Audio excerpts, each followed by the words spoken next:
Hey guys, tonight we're looking up, not to count stars, not to make wishes, but to follow something softer, wider, and far less interested in getting anywhere. A sky that doesn't take sides. A sky that holds everything but never clings. There are clouds up there, some slow, some impatient, some shaped like animals you used to believe in. And here's a strange truth. Even clouds don't know where they're going. They move because they must. They shift, split, vanish, reappear. And no one accuses them of being lost. So before you get comfortable, take a moment to like the video and subscribe, but only if you genuinely enjoy what I do here. I'd also love to know where you're watching from, and what time it is where you are. It always warms my heart to know we're floating in the same sky at different hours. Now, dim the lights, maybe turn on a fan for that soft background hum, and let's ease into tonight's journey together. You begin with a sky, wide, quiet, and never in a hurry. And you, lying there trying not to think, are more like that sky than you realize. There are thoughts moving across you, some puffy, some dark, some scattered, none of them staying for long. A Zen master once said, "The mind is like the sky, everything else is just weather." It's easy to forget that, especially in a world where you're expected to know where you're going, have a plan, a 5-year trajectory, a morning routine that includes gratitude journaling and oat milk. But the clouds don't have calendars, and the sky doesn't explain itself. In old Buddhist texts, there's a phrase that's often mistranslated as directionless, but the better word is unfixed, not broken, not random, just unwilling to be boxed in. Spiritual researchers in contemplative psychology have observed this state in long-term meditators, brain patterns that don't follow typical attention routes. Their minds, like clouds, drift without anchoring, not because they're distracted, but because they're free. Tonight you might be feeling untethered, like your thoughts aren't linking the way they should. That's okay. Not every thought needs a destination. Not every feeling needs a name. Think about this. Clouds never apologize for changing shape. You don't need to either. There's a moment, right before sleep, when your body becomes sky. Your muscles loosen like fading thunder. Your breath stretches like a soft horizon, and your thoughts begin to float just out of reach. Stay there. Don't pull them back. You're not here to solve anything. You're here to become wide, soft, sky-like. And if a cloud crosses your mind tonight, don't chase it, don't name it. Just notice the way it moves, and let it go wherever it wants. You're still here, somewhere between waking and something softer. The sky hasn't changed, the clouds keep drifting, and now there's a story arriving on the breeze. In the quiet northern hills of Thailand, there lived a monk known only by his forest name, Luang Por Dao, which simply meant Elder of the Stars. He was famous for one thing, walking. Not walking to get somewhere, not walking to escape, just walking. He had no map, no fixed temple, no shoes.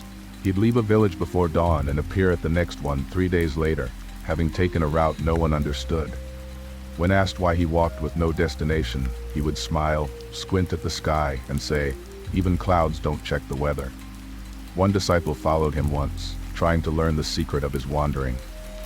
After 3 days of heat, mud, and silence, the disciple gave up and asked, "Are we lost?" The elder simply laughed. "We're only lost if we think there's somewhere else we're supposed to be." Modern researchers in behavioral psychology might frame this as non-goal-directed attention, the act of moving without a measurable target. Not inefficient, just unstructured.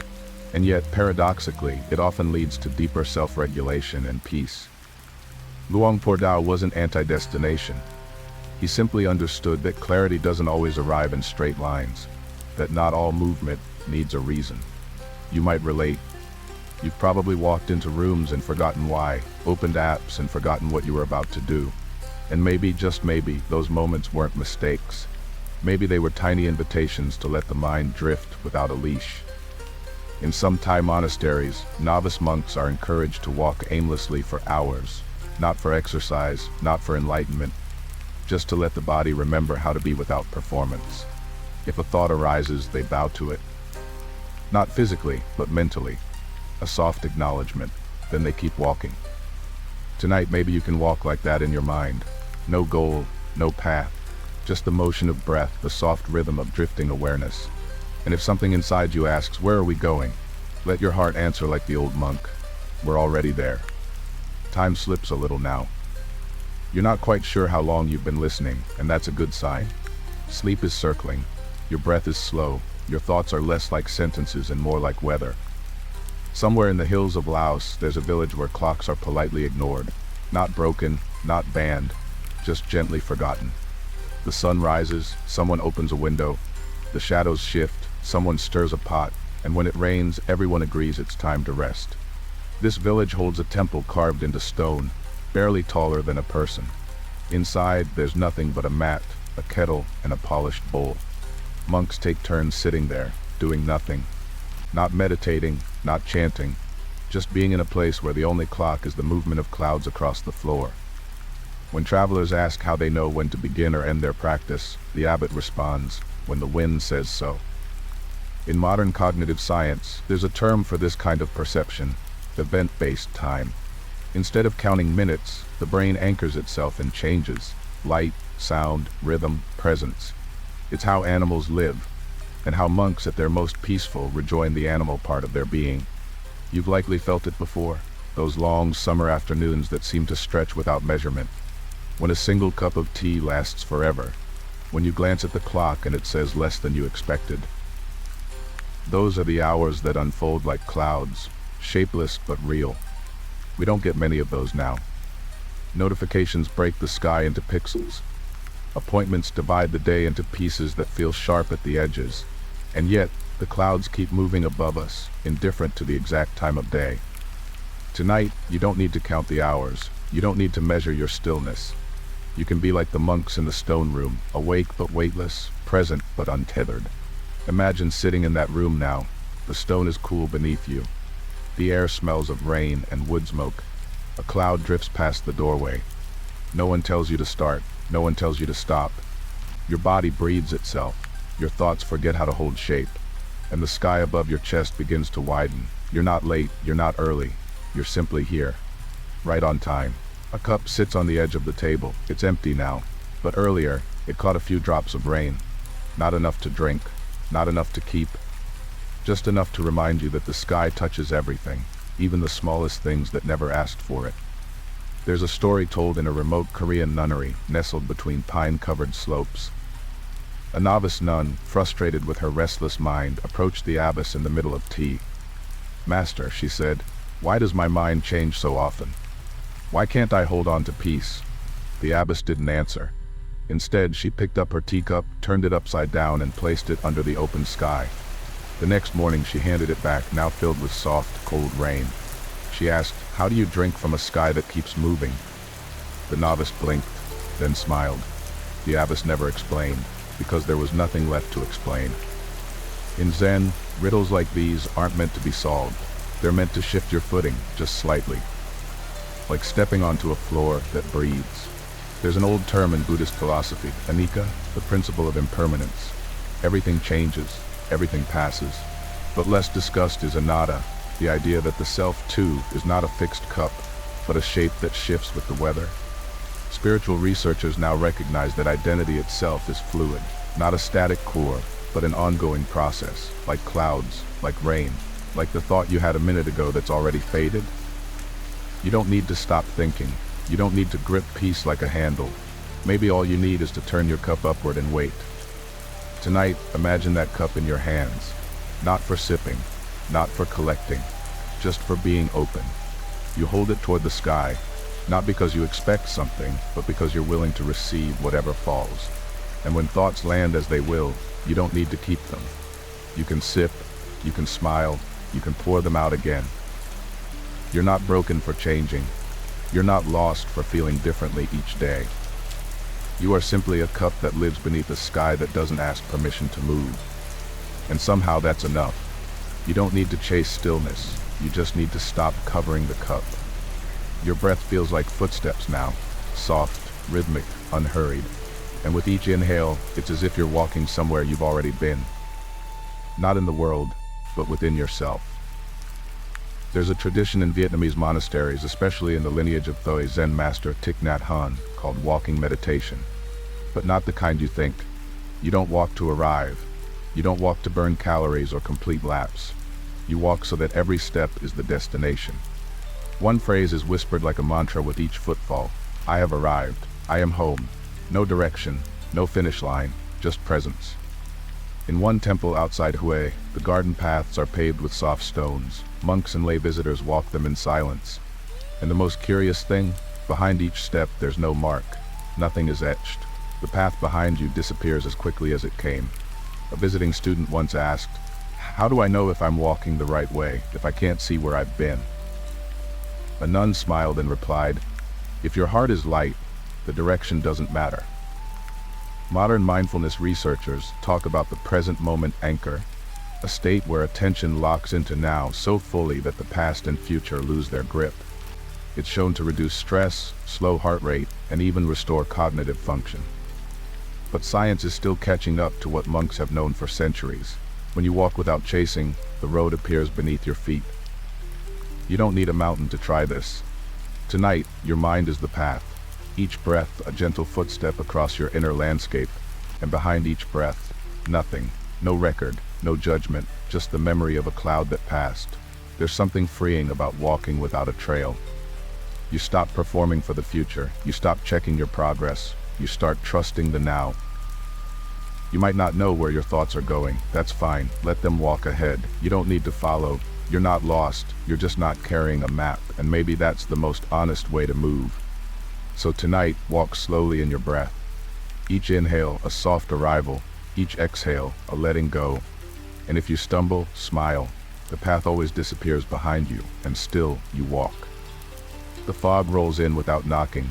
You don't see it arrive, only notice when the world around you grows quiet. Edges blur, outlines soften, and suddenly what was once clear no longer needs to be.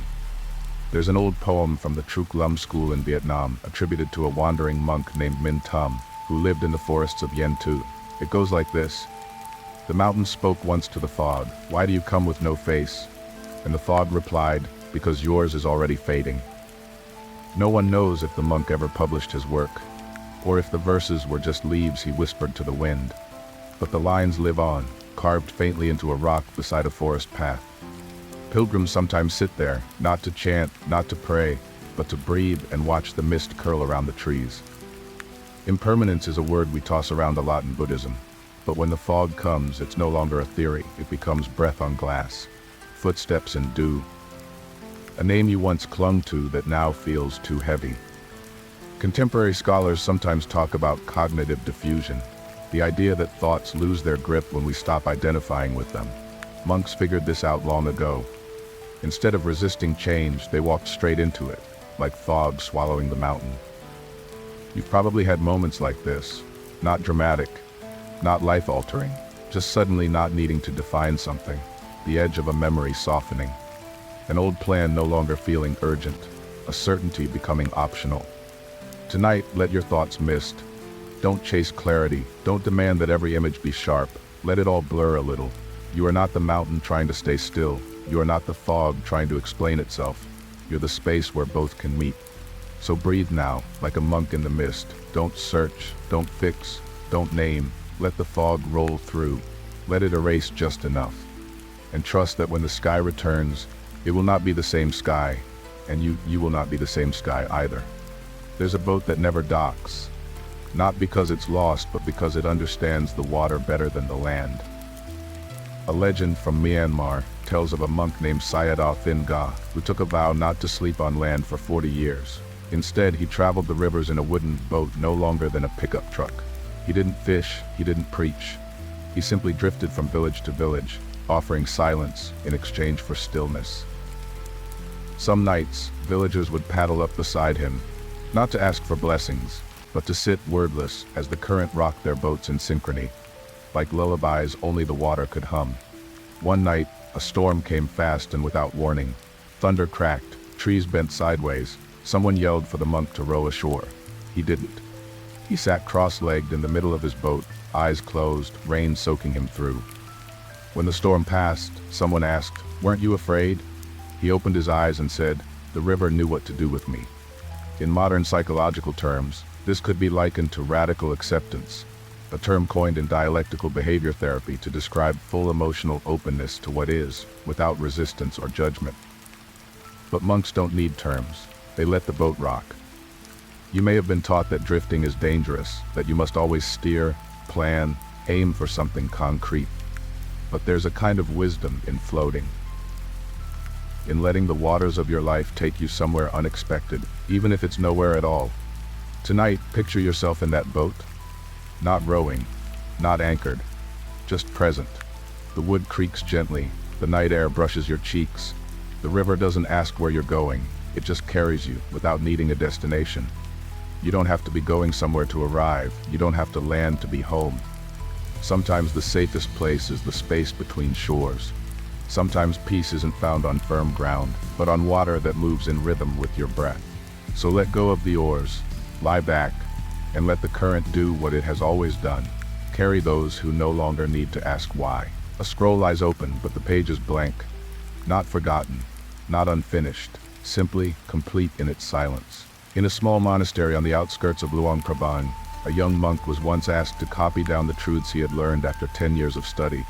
The abbot handed him a scroll and a brush, bowed and left the room. The monk sat, he waited, he thought, and after 3 full days he returned the scroll, empty. When the abbot unrolled it, he didn't frown. He smiled, touched the corner of the parchment, and whispered, "Well written." This story spread quietly through the region, told not as a tale of laziness, but of realization. The lesson was not that there's nothing to say, but that not everything must be said. In the Zen tradition, there's an old phrase, the more ink, the less truth.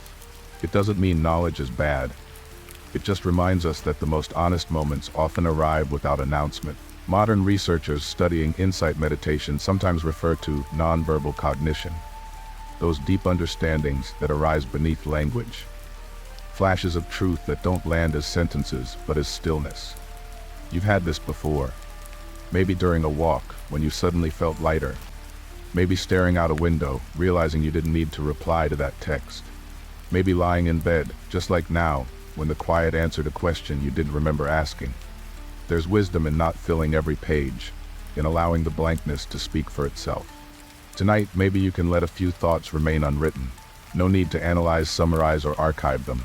Just let them pass like a scroll unrolling in the wind, too soft to hold ink. If a thought arrives, bow to it, then let it go. There's nothing wrong with empty space. The mind isn't meant to be full at all times. You are not a library, you are not a database. You are a scroll, open, present. And sometimes, the most sacred words are the ones that never appear. So tonight, leave the page untouched, and let the silence write itself across your sky. Imagine a mirror so still, it reflects clouds without holding on to them. They pass across its surface, light as breath, and disappear as if they were never there. The mirror doesn't cling, it doesn't distort, it simply reflects, then lets go. This is how the mind is described in a little-known Zen parable told by Master Wonyo, a Korean monk from the 7th century. He said, "The awakened mind is like a mirror covered in morning dew, still there, still whole, but tender enough to let the world pass through." Wonyo was known for his poetic teachings, often comparing thought to weather. He taught that every emotion is a cloud. Joy is a bright one, sorrow, a heavy one, anger, quick and loud, but all of them pass. And beneath it all, the mind remains, open, quiet, untouched. A student once asked him, "Master, how do I stop my thoughts from disturbing me?" He replied, "Do you scold the sky for having clouds?" Today, cognitive researchers speak of mental distancing, learning to observe thoughts without identifying with them. It's an essential part of mindfulness-based stress reduction, and it works. But centuries before the data, monks were already sitting with their cloud thoughts, learning not to fight the weather inside them. Tonight, maybe your sky has a few clouds too. Maybe there's something lingering from the day, a worry, a memory, a thought that loops without ending. You don't have to chase it away, you don't have to argue with it, just reflect it, let it pass. Like clouds across a lake that doesn't ripple. Imagine now that your mind is water, wide, clear, undemanding, and above it clouds drift, thoughts arrive, then leave, feelings visit, then fade, and you, the mirror beneath it all, stay still. There is nothing wrong with having clouds. Even the clearest skies are not clear forever. You don't need to fix the sky. You only need to remember you are not the storm. There's a moment in early dawn when the sky forgets where the horizon is. Everything blends, land, light, air, until nothing has a center. And somehow, that's when it all feels the most real. In Buddhist philosophy, there's a concept called anatta, or no self. It doesn't mean you don't exist, it means you're not what you think you are. Not a fixed point, not a permanent shape, more like a cloud, more like the sky, moving, changing, centerless. In a temple high in the hills of Sikkim, a wandering monk once painted the sky every morning, not on paper but in the air, with his hands, just gestures, sweeping arcs through fog like a child drawing nothing with intent. When asked why, he said, "The sky needs to be reminded it has no edges." In Western psychology, there's growing interest in self-concept fluidity, the idea that who we are changes depending on context, time, attention. But long before the textbooks, monks were already exploring this through art, stillness, and strange little dances with the clouds. You probably feel this sometimes. You're one person in the morning, another after lunch, someone else entirely after a conversation that made you laugh or ache. And maybe none of those versions are wrong. Maybe you're not supposed to pick one. A cloud doesn't have a center. It doesn't have to. It simply holds space, then drifts, then disappears. You too are allowed to be temporary. Tonight, let yourself be that sky. Don't define yourself. Don't narrate your thoughts. Don't pin down your mood. If a feeling arises, let it move without assigning it a label. Just say, "Oh, this cloud again," and let it pass. You are not your stress, not your plans, not your titles. You're just here, breathing, floating, centerless, and perfectly complete. There's peace in not knowing exactly who you are tonight, because even clouds don't know where they're going, and still, they move with grace. Imagine walking into a tea house and finding it's not quite how you remembered. The windows are in new places. The walls have shifted. Maybe the table is gone, or maybe it's now a floor cushion. And yet, somehow, it still feels like home. This was the daily experience at a monastery in northern Japan, where the meditation hall was intentionally redesigned every morning. Nothing drastic, just subtle rearrangements. A new cushion, a lantern moved 2 inches. The tatami mats lifted and turned. When visitors asked why, the abbot would shrug and say, "Because attachment grows fastest in the familiar." In Buddhist teachings, upadana is the word for clinging, specifically to form, identity, expectation. And monks learn to loosen that grip not through grand revelations but through tiny disturbances. An object in a new place, a ritual at a new hour. The world doesn't break, but your assumptions do. Some researchers studying neuroplasticity find that novel, minor changes in routine can calm the amygdala, the brain's stress center, by gently disrupting autopilot. A scientific way of saying, a new floor plan might help you find new peace. You might have felt it too. When your room was rearranged, when you sat on the other side of the bus, when you tasted your morning tea and realized it was made with different leaves. Strange, but also refreshing. Tonight, maybe your inner tea house could shift a little.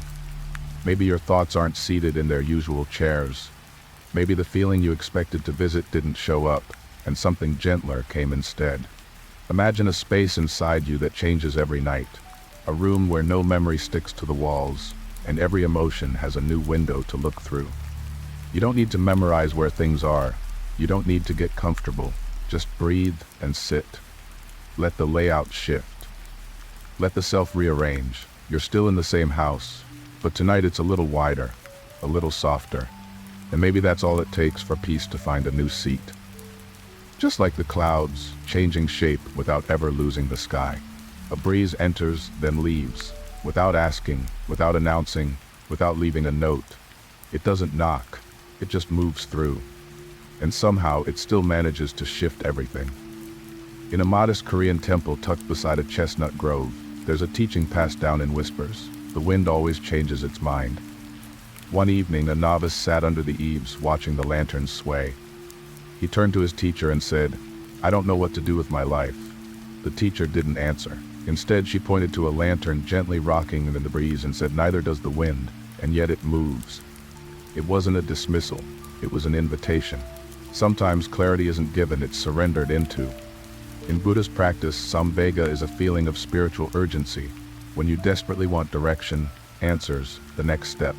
But often what comes next isn't direction, it's a pause.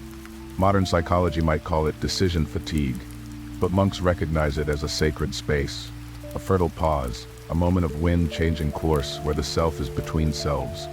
You've probably been there, when your plan didn't stick, when the goal didn't light you up like it used to, when everything you were chasing suddenly felt quiet.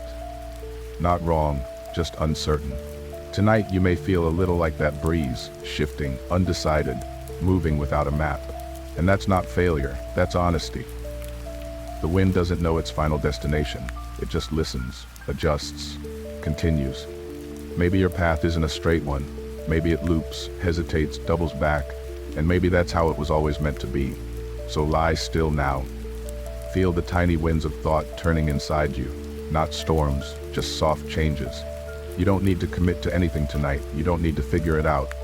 Just trust that not knowing is part of the knowing.